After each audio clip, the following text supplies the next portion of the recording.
The Knicks dropped their fourth in a row after a 125-116 loss to the Raptors last night. And there's a lot of Knicks talk trending on my Twitter right now. So let's bring in Danny B of the Knicks Wall, who talked about all things Knicks on his Morning Drive segment. Danny, I watched it. And first and foremost, I want to apologize, man. I always bring you in after a loss. Let's get some positive vibes one day. We'll get one day. We definitely will. You talked about how RJ dropped 30 and Obi Toppin is getting back to rhythm, but that wasn't enough. Explain.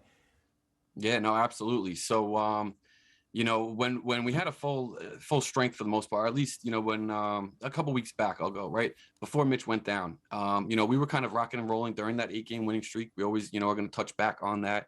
Then you had followed by a losing streak, followed by, a little bit of a winning streak, but it felt like we were onto something, and we kind of just needed a spark, a catalyst to kind of take us to that next level, so with RJ coming back from injury around the corner, Obi also, coming back around the same time, I'm looking at those guys as, hoping to be a catalyst for this team and kind of get them over the hump, get them over, this stretch of games where they just don't have it in them to, kind of close it out. So I was looking for those two to kind of, be that catalyst that the Knicks needed to really energize them and get them through this second half of the season.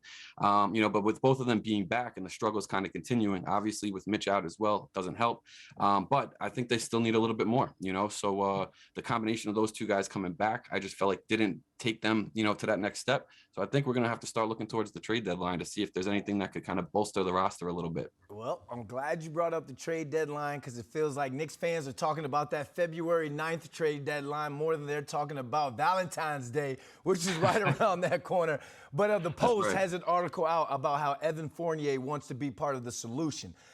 Cam Reddish has always been talked about when it's talking about being traded away.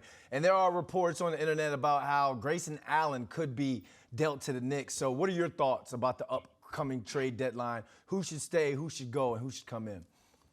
Well, we definitely have to consolidate at some point, right? I mean, like you just mentioned, we have guys like Evan Fournier, he was a starter on the team last year, obviously fell out of rotation, defensive liability for some. Then you got a guy like Cam Reddish who, the aura around the whole Cam Reddish thing, to me, just it just blows my mind. You know what I mean? To spend a first round pick on him, bring him over, give him a shot, and then just really not feature him and give him more time to grow into a role, especially with that length, that athleticism that he does display. It's components that this Knicks team could use, especially against a team like Toronto Sunday night. So I think that we definitely got to consolidate. We got to move on from these guys if we're not going to utilize them. Cam Reddish has been DNP'd now 25 games. It's not doing anybody any good. So I definitely need to upgrade. Trade deadline, there's a couple options out there. You saw, you mentioned Grayson Allen this morning. I just saw that pop up as well. And it's an option. I'm looking for somebody who's going to come off the bench, who's defensive minded, who could still hit their shot. I think that's what we need, bench production, so that's what I'm looking to focus on. Is Grayson Allen it? I don't know. I think that he definitely could help. But I think that we need more. We just need more. Reggie Bullock's another guy that was mentioned.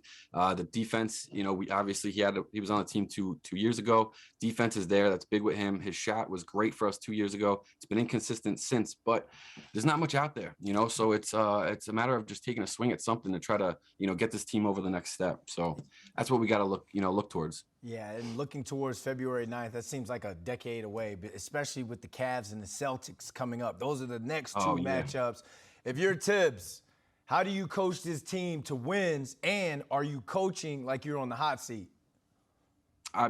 You gotta coach every single game like you're on the hot seat, especially in such a tight conference. You look at the standings and 6th, 7th, 8th, 9th, they're all right there. They're really separated by maybe a game and a half, 2 games at most, that whole, bunch right there. So if we're looking to really put our foot down and make a run to get up towards the 5th seed, lock in the 6th seed and try to, do something with this season, we got to do something now, and, for Coach Tibbs, it's the same thing. We need these guys to play with extra effort every game, and we've been getting that, but it's like when we get to the 3rd, 4th quarters, it's the momentum is just sliding. It's not staying on our side. And I think those are things that Tibbs himself has to look at, not just the players. Absolutely, the players go into it, they play the game, but they got to be set up for in a position of success. Danny B, I promise I'm going to get you on here after a Knicks win, a huge Knicks win. I know you're tired of talking about losses and stuff. Hey, thanks for joining us, my man. Anytime, Brandon. Be good.